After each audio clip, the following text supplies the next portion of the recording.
اس سے بھی نپٹ لیں گے نوری، اس نے بھرپور لہجے میں کہا، پھر مکھن کی طرف دیکھ کر بولا، میرے بچے کوئی بھی فکر نہ کرنا، بس کوشش کرنا کہ آج رات کل پرسوں کی طرح اس طرف نہ بھاگ آنا، ادھر 100 کام ہوتے ہیں جن کو میں رات کے اندھیرے میں نپٹاتا ہوں۔ خان کی بچی اور اس کا داماد بھی شہر سے آئے ہوئے ہیں، میرا خیال ہے کہ وہ گاؤں دیکھنے آئے ہیں، لیکن شہر پر یاد رکھنا وہ گاؤں شوق سے دیکھے، لیکن جا کر کسی کو بھی بتانے کے قابل نہ رہے کہ انہوں نے وہاں کیا کیا دیکھا ہے۔ نور العین کے لہجے میں رعونت کے ساتھ ساتھ تکبر بھی واضح تھا۔ مکھن سلطان یہ سن کر بولا، ابھی تک ہم خان کو کوئی بھی چھوٹی بڑی زخ نہیں پہنچا سکے ہیں، اس بار ایک ہی وار ہو جو کہ بھرپور ہو، کیونکہ خان کی موت اس کو اور اس کی فیملی کو یہاں تک کھینچ کر لے آئی ہے۔ یہ سن کر شہپر نے اس کے کندھے پر ہاتھ رکھا اور بولا، تو پھر ٹھیک ہے، میں تم ماں بیٹے کی طرف سے اپنے لیے فری ہینڈ ہی سمجھوں۔ نور العین نے زہریلی مسکان ہونٹوں پر سجا کر مکھن کی طرف دیکھا تو شہپر کی طرف دیکھ رہا تھا جو کہہ رہا تھا، میں ساتھ والے گاؤں سے ابھی کچھ لوگ اور بلا لیتا ہوں، باقی میں جانوں میرا کام جانے۔ یہ کہہ کر گویا اس نے بات ختم کر دی تھی۔ نور العین اور مکھن سلطان وہاں سے واپس بڑی حویلی چلے گئے تو شہپر فون پر کسی کو کچھ احکامات دینے لگا تھا۔ اماں، ہم شام کو کچھ دیر کے لیے مزار شریف کے احاطے میں بیٹھنا چاہتے ہیں، مراد نے عروج سے کہا تو پاس کھڑی مومنہ نے بھی مسکرا کر شرارتی انداز میں کہا، ہم لوگ کون؟ مراد اور ماروی شرما کر رہ گئے تھے۔ مراد شرما کر بولا، وہ آنٹی، دراصل ماروی مجھ سے کچھ مستقبل کے بارے میں گفتگو کرنا چاہتی ہے۔ مراد نے ڈرتے ڈرتے انداز میں کہا تو مومنہ اور عروج کا ہلکا سا کہا سن کر وہ دونوں ہی شرما گئے، لیکن ماروی وہاں سے چلی گئی۔ وہ اپنی ماں سومیہ سے اجازت لے کر گاؤں کی سیر کرنے کے لیے آئی تھی۔ وہ رات کو مراد سے ملنے کے وعدے کے ساتھ جدا ہوئی اور حویلی کی طرف بڑھ گئی۔ مراد کو مومنہ نے کہا، احتیاط کرنا مراد، اس گاؤں میں تمہارے کون کون دشمن ہے یہ تم نہیں جانتے، لیکن تمہارے دوست کون سے لوگ ہیں وہ بہت کم ہیں۔ عروج نے بھی مومنہ کی بات سن کر تائیدی انداز میں سر ہلایا تو مراد بولا، میں سمجھتا ہوں آنٹی، انشاءاللہ احتیاط ہی کریں گے۔ یہ کہہ کر وہ باہر نکل گیا۔ خان اور بابا جی تو پہلے ہی زمین پر گئے ہوئے تھے، وہ سارے سال کا حساب کتاب لگا کر فصل کے پھل کے بارے میں معلومات اکٹھی کر رہے تھے۔ مومنہ اور عروج بھی ایک دوسرے کو یہ کہہ کر ساتھ لے گئی کہ ہم کیوں یہاں بیٹھے، چلیں ہم بھی گاؤں کے کچھ گھروں میں جا کر عورتوں سے مل کر آتی ہے۔ مومنہ نے گھر کے صحن میں بیٹھی ایمان فاطمہ کی طرف دیکھا اور ساتھ چلنے کا کہا، لیکن اس نے انکار کر دیا تو مومنہ نے علی حسن کو اس کے حوالے کرتے ہوئے کہا کہ اس کو سلا دے۔ وہ یہ کہہ کر عروج کے ساتھ گھر سے باہر نکل گئی تو ایمان فاطمہ علی حسن کو سلانے کے لیے اپنے پاؤں پر بٹھا کر جھولے دینے لگی۔ درود احمد گھر میں داخل ہوا تو ایمان فاطمہ کو دیکھنے کے بعد اپنے کمرے میں چلا گیا۔ اس نے کمرے کا دروازہ تھوڑا سا بند کر دیا تھا، لیکن ایمان فاطمہ اس سے آج دو ٹوک بات کرنا چاہتی تھی۔ اس نے اندر جا کر دیکھا کہ کوئی بھی نہیں ہے اور پورے گھر میں بھی اس کے اور علی حسن کے سوا صرف درود احمد ہی ہے۔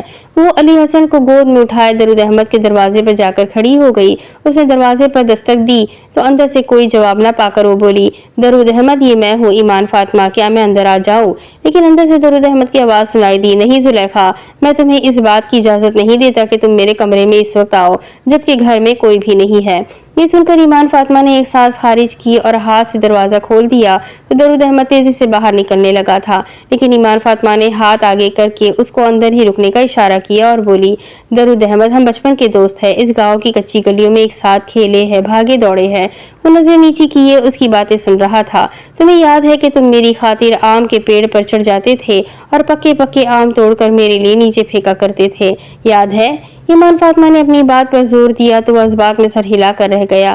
وہ باہر نکل کر وہاں سے بھاگنے کی کوشش میں تھا، لیکن دروازے کو روک کر ایمان فاطمہ وہاں پر کھڑی تھی۔ وہ دروازے کے اندر تھا اور ایمان فاطمہ باہر تھی۔ مجھے جانے دو زلیخا، اس کے لہجے کی عاجزی نے ایمان فاطمہ کو تڑپا دیا تھا۔ وہ اس کے جھکے ہوئے سر کو دیکھ کر بولی، میری طرف آنکھ اٹھا کر دیکھو درود احمد، دیکھو میری طرف۔ لیکن اس نے سن کر نفی میں سر ہلا دیا تو وہ بولی، تمہیں میری قسم درود احمد۔ اس نے تڑپ کر نظریں اوپر اٹھائی تو ایمان فاطمہ اس کی سرخ روئی ہوئی آنکھوں کا سامنا نہ کر سکی اور نظریں جھکا کر رہ گئی تو وہ بولا، تم زلیخا ہو لیکن میں یوسف نہیں ہوں زلیخا۔ اس کی آواز میں جو درد تھا وہ ایمان فاطمہ کو بھی تڑپا گیا تھا۔ وہ روتی ہوئی بولی، میں زلیخا نہیں ہوں درود احمد، میں اب ایمان فاطمہ ہوں اور کسی کی امانت ہوں، مجھے اس حقیقت اور سچائی کا ادراک ہے زلیخا۔ وہ آہستگی سے بولا تھا، اس کا بس نہیں چل رہا تھا کہ وہ ابھی باہر بھاگ نکلے تو درود احمد اپنے دل کی بات کبھی بھی تم نے مجھ سے کیوں نہیں کہی؟ یہ سوال تھا جس سے وہ ڈر رہا تھا۔ وہ رونے لگا تھا، اس نے منہ دوسری طرف کر لیا تھا۔ وہ اپنی کمزوری ایمان فاطمہ کو نہیں ظاہر کرنا چاہتا تھا۔ ایمان فاطمہ نے اس کے کندھے پر پیچھے سے ہاتھ رکھا تو وہ کانپ کر تڑپ گیا اور بولا، تمہیں خدا کا واسطہ ہے زلیخا، مجھے جانے دو۔ جب تک میری بات کا جواب نہیں دو گے میں یہاں سے نہیں جانے دوں گی۔ وہ بھی اپنی بات پر اڑ گئی تھی۔ وہ تیزی سے اس کی طرف مڑا اور بولا، ایسا کچھ بھی نہیں ہے، تمہیں بس غلط فہمی ہوئی ہے، میرا یقین کرو۔ وہ بھرائی ہوئی آواز میں بولی، کھاؤ میری قسم۔ یہ سن کر وہ دل کی گہرائی تک کانپنے لگا تھا۔ وہ اس بار براہ راست اس کی آنکھوں میں دیکھتا ہوا بولا، میں جھوٹی قسم نہیں کھاؤں گا زلیخا۔ یہ کہہ کر اس نے پھر سے نظر جھکا لی تو وہ روتی ہوئی بولی، لیکن کب سے درود احمد؟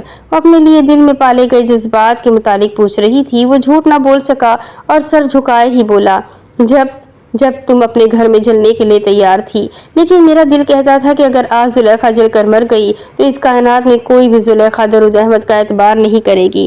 حالانکہ میں تمہیں کبھی بھی یہ نہ بتا سکا تھا کہ میں تمہارے لیے دل میں ایک جذبہ رکھتا ہوں جسے محبت کہتے ہیں۔ وہ اب رو رہا تھا۔ وہ پھر سے بولا، میں نے تمہیں بچانے کے لیے اپنی جان بھی داؤ پر لگا دی، لیکن خوشی اس بات کی ہوئی کہ میں نے تمہیں بچا لیا۔ پھر جب مکھن سلطان اپنی ماں کے ساتھ تمہیں ڈھونڈتا ہوا ہمارے گھر تک بھی آ پہنچا تو تم بابا کے کمرے میں ان کے سامنے کھڑی تھی۔ وہ تمہیں وہاں سے پکڑ کر لے جاتے، لیکن میں نے اپنے اللہ سے ایک سودا کر لیا۔ وہ یہ کہہ کر رونے لگا۔ اب اس کے ہونٹ کانپ رہے تھے۔ وہ کوئی بھی بات کرنے سے پہلے اپنی ہمت کو مجتمع کر رہا تھا تاکہ بات کو مکمل کر سکے، لیکن ایمان فاطمہ سے برداشت نہ ہوا۔ وہ بول پڑی، کیا سودا درود احمد؟ کیسا سودا؟ مجھے بتاؤ۔ وہ اس بار پھر اس کی آنکھوں میں دیکھتا ہوا بولا، میں نے اللہ کے سامنے اپنی محبت کو بیچ دیا۔ میں نے اسے سودا کر لیا کہ ابھی وہ میری لاج رکھ لے، زلیخا مکھن سلطان اور اس کی ماں کو اس کمرے میں نہ نظر آئے تو میں وہ رو رہا تھا۔ آنسو اس کی قمیض کے دامن کو تر کر رہے تھے۔ کیا درود احمد؟ بولو نا۔ ایمان فاطمہ بھی بے چین و بے قرار ہو رہی تھی اور علی حسن اس کی گود میں سو گیا تھا۔ اس کے خیال میں یہ ساری گفتگو ہی بے معنی اور بے مزہ تھی۔ مجھے ایک آواز سنائی دی، ٹھیک ہے ہم اس کو دشمنوں سے چھپا لیتے ہیں، لیکن ہم سے ایک سودا کر لو کہ اس کو بھول جاؤ گے، وہ کبھی بھی تمہاری نہیں ہوگی، اسی صورت میں اس کی زندگی بچ سکتی ہے۔ یہ کہہ کر وہ زار و زار رویا تو ایمان فاطمہ حیرت سے اس کو تکنے لگی تھی۔ کیا ایسا بھی ہوتا ہے کہ اللہ سے سودے بازی کی جائے؟ وہ اس بات کو مان نہ رہی تھی، لیکن وہ بولا، میں نے حامی بھر لی۔ جیسے ہی مکھن سلطان اور اس کی ماں کمرے میں داخل ہوئے تو تم نے واضح طور پر ان کو دیکھا تھا زلیخا، لیکن وہ تمہیں اس کمرے میں موجود ہونے کے باوجود بھی نہ دیکھ سکے تھے، حالانکہ تم بالکل ان کے سامنے کھڑی تھی۔ یہ سن کر ایمان فاطمہ کی آنکھوں کے سامنے وہ کئی سالوں پرانا منظر گھومنے لگا۔ وہ واقعی ایسا ہی ہوا تھا۔ مکھن سلطان اور نور العین اور سائی سلطان نے بہت غور سے اس کمرے کو دیکھا تھا۔ انہوں نے کمرے میں گھوم پھر کر بھی دیکھا تھا، لیکن وہ ان سب کو دیکھ رہی تھی، لیکن وہ کوئی بھی اس کو نہ دیکھ سکا تھا۔ وہ اب رونے لگی تو وہ بولا، میں نے اس پاک ذات سے وعدہ کیا ہے کہ تمہیں بھول جاؤں گا، لیکن یہ محبت بہت ہی ظالم چیز ہے زلیخا۔ میں ہر بار اللہ سے اپنی غلطی کی توبہ کرتا ہوں، لیکن پھر توڑ دیتا ہوں، وہ مجھے معاف کر دیتا ہے، رحمان و رحیم اور مہربان جو ہے۔ کیسی غلطی درود احمد؟ کون سی غلطی تم بار بار کرتے ہو اور وہ ہر بار معاف بھی فرما دیتا ہے؟ وہ اب جی بھر کے اس کو دیکھتا ہوا بولا، تم سے محبت کرنے کی غلطی، تمہیں یاد کرنے کی غلطی، لیکن اب اس نے مجھے وارننگ دے دی ہے، اب وہ مجھ سے کوئی تاوان لے گا، بہت ہی مشکل تاوان لے گا۔ یہ کہہ کر وہ ایک طرف سے ہو کر باہر نکل گیا اور ایمان فاطمہ اس کی سچائی اور محبت کے جذبے پر غور کرنے کے لیے ایک ہی جگہ ساکت ہو گئی۔ وہ اس کو جاتا ہوا بھی نہ دیکھ سکی تھی۔ اب آگے، تاروں بھری رات اور چاند کی چاندنی آج عروج پر تھی۔ یوں لگ رہا تھا کہ چاند زمین کے بہت ہی قریب آ گیا ہے۔ سارا دن نیل کو نظر آنے والا آسمان اس وقت سیاہ لگ رہا تھا، لیکن تاروں اور چاند کی چمک دمک نے آسمان کی رونق بڑھا کر اس کو یہ احساس نہ ہونے دیا تھا کہ وہ نیل کو نہیں بلکہ سیاہ ہے، بلکہ یہ بتایا تھا کہ وہ اس سیاہ رات کو اتنا خوبصورت لگتا ہے کہ لوگ چاند تاروں کی روشنیاں بھول کر آسمان کی طرف دیکھنے کی کوشش کرے تو ان کو احساس ہو کہ آسمان کی سیاہی کے بغیر تارے اور چاند کی روشنیاں بھی بیکار ہے۔ ہلکی ہلکی چلنے والی ٹھنڈی ہوا اس بات کا ثبوت تھا کہ موسم بھی بہت ہی سہانا ہے اور چاند کی گرد ہیولا بنائے چاندنی اٹکھیلیاں کرنے میں یوں ہی مصروف نہیں ہے۔ بہت سے لوگ اس رات کے نظارے کے لیے اپنے اپنے گھروں کی چھتوں پر لیٹے پرکیف اور پرسرد پرسرور انداز میں اپنی محبتوں کو نظر نہ لگ جانے کی دعائیں کر رہے ہوں گے۔ اسی طرح مزار کے احاطے میں ماروی اور مراد بھی ایک دوسرے کی آنکھوں میں آنکھیں ڈالے اس بات کے عہد و پیمان کر رہے تھے کہ زندگی نے ان کو جس دوراہے پر لا کر کھڑا کر دیا ہے، اب اس دوراہے سے کس طرف مڑنا ہے، اس کا فیصلہ ان کو بہت جلدی کرنا ہے۔ ہم اپنے نکاح کو چھپانا نہیں چاہیے مراد، ماروی نے کہا تو مراد اس کی زلفوں سے کھیلتا ہوا بولا، مجھے تو کوئی ڈر اور خوف نہیں ہے، بس تمہاری فکر ہے۔ وہ اس کی طرف دیکھ کر بولی، مراد کبھی تم نے سوچا تھا کہ ہم اس طرح ایک دوسرے کے ہو جائیں گے؟ ماروی کا سوال سن کر وہ مسکرایا اور بولا، جب میں اس گاؤں سے گیا تھا تو یہ امید تھی کہ اب کبھی بھی اس گاؤں میں واپس نہیں جا پاؤں گا، لیکن خیر خمیر اس مٹی سے اٹھا ہے تو دفن بھی اسی مٹی میں ہونے کی دعا مانگا کرتا تھا۔ ماروی نے یہ سن کر اس کو ڈانٹنے والے انداز میں گھورا تو وہ اس کی آنکھوں میں دیکھ کر ہنسنے لگا اور بولا، بات کی ہے نا، لیکن یہ کبھی نہیں سوچا تھا کہ تم میرے ساتھ اس طرح ہوگی کہ چاند تارے بھی ہماری محبت کو سلامی دینے کے لیے اتنا چمک دمک رہے ہوں گے۔ ماروی نے آسمان کی طرف دیکھا اور مسکرانے لگی تھی کہ کسی نے پیچھے سے اس کے منہ پر کلوروفارم والا کپڑا رکھ دیا۔ مراد تڑپ کر اس کی گود سے اٹھا، لیکن تب تک بہت دیر ہو چکی تھی۔ وہ بھی بے ہوش ہو کر کٹے ہوئے شہتیر کی طرح گر پڑتا اگر اس کو کوئی مضبوط بازو میں نہ لے لیتا۔ دونوں کو 4 لوگوں نے کلوروفارم کی مدد سے بے ہوش کر دیا تھا۔ ایک سائے کا کہکہا ابھرا، خان، اب دیکھتا ہو خان کہ تم کتنے پانی میں ہو، اپنی بیٹی اور داماد کو بچانے کے لیے کیا کر سکتے ہو، کر کے دکھاؤ بھلا۔ یہ شہبہ کی آواز تھی۔ سبھی ہلکے ہلکے کہکہے لگاتے ہوئے ان دونوں کو وہاں سے لے کر پرانی حویلی پہنچ گئے تھے۔ لالٹینیں جلائی گئی تھی، لیکن ماروی کے چہرے سے کپڑا اتارتے ہی شہپر اس کے ساتھ بدنیتی پر اتر آئے تھے۔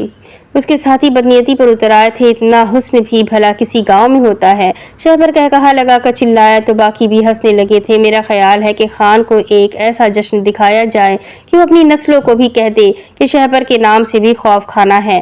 اس کی بات سن کر ایک بولا، ہم سمجھے نہیں باس۔ وہ کہا لگا کر مراد کی طرف دیکھنے لگا اور بولا، اس چوزے کو ہوش میں لاؤ اور اس کے سامنے وہ کچھ ہوگا جو اس نے خواب میں بھی نہیں سوچا ہوگا۔ مراد کے چہرے پر پانی پھینکا جانے لگا تھا۔ وہ کچھ دیر بعد ہوش میں آ گیا تو اس کے ہاتھ پاؤں رسیوں سے بندھے ہونے کی بنا پر وہ پہلے تو ادھر ادھر دیکھتا رہا، لیکن پھر سامنے کھڑے شہپر کو نہ پہچانتا تھا، باقی اس کے گنڈا نام بندوں کو بھی نہ پہچانتا تھا۔ اس کو پہلا خیال یہی آیا کہ وہ مکھن سلطان کے قبضے میں ہے، لیکن سامنے زمین پر پڑی ماروی کو دیکھ کر وہ چیخنے لگا تھا، وہ چلانے لگا تھا، وہ اس کو آوازیں دے رہا تھا، لیکن اس کی چیخیں پورے گاؤں میں تو سنی جا رہی ہوگی نہیں۔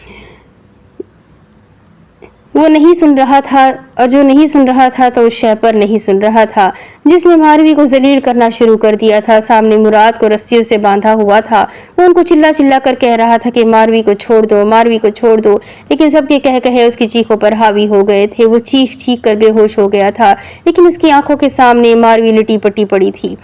ماروی کو جیسے ہی ہوش آیا، وہ اپنے آپ کو پھر سامنے کھڑے شہپر کو دیکھ کر ساری صورتحال کو سمجھ کر ایک دردناک چیخ سے چلائی کہ پورا گاؤں ہی ایک بار پھر گہری نیند سے جاگ گیا۔ سب نے اس چیخ کو سن کر اپنے اپنے گھروں کے افراد پورے گن لیے تھے، لیکن سب کے افراد پورے تھے، کم تھا تو بڑی حویلی سے ایک فرد کم تھا۔ یہ چیخ سن کر سومیا کا بھی دل لرز گیا تھا۔ وہ مکھن سلطان کی طرف دیکھنے لگی تھی، لیکن اتنے میں گولی چلنے کی آواز سنائی دی تو مکھن کو جیسے ہوش آ گیا تھا۔ وہ تیزی سے سانول کے کمرے کی جانب بھاگا۔ وہاں سانول اور ماروی کو نہ پا کر اس نے ننگے پاؤں ہی نیچے کی جانب دوڑ لگا دی تھی۔ ایک اور گولی چلی تو وہ پرانی حویلی کی جانب بھاگتا ہوا چلا گیا۔ پھر تیسری گولی چلنے پر وہ کچھ دیر کے لیے رک گیا، لیکن پھر اس نے دیکھا کہ ایک لڑکی بہت تیزی سے بھاگتی ہوئی پرانی حویلی سے نکلی ہے۔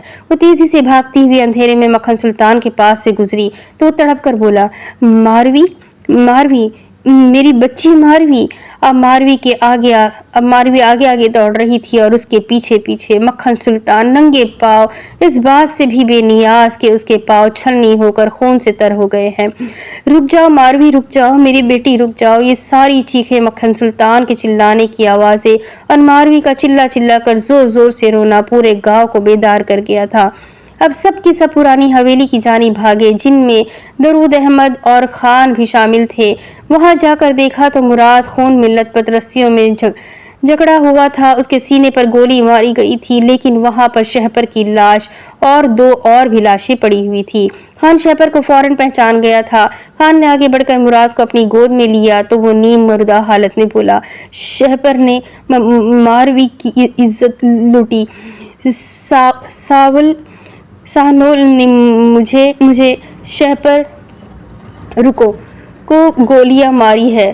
اس نے خان کی گود میں ہی دم توڑ دیا تھا، لیکن دوسری طرف ماروی نے بھاگتے ہوئے کنویں میں چھلانگ لگا دی تھی۔ چھڑاپ کی آواز کافی نیچے سے سنائی دی تھی۔ یہ آواز سن کر مکھن سلطان اپنی جگہ پر ہی ساکت و جامد ہو کر رہ گیا تھا۔ یہ لگ رہا تھا کہ کوئی پتھر کا مجسمہ ہے۔ اس کو اندھیرے میں اس طرح کھڑا دیکھ کر ہر کوئی خوف سے یہی کہہ رہا تھا کہ یہی ہے وہ پرانی حویلی کا جن جو جوان بچیوں کی عزتوں کے ساتھ کھیل کر جشن منایا کرتا تھا۔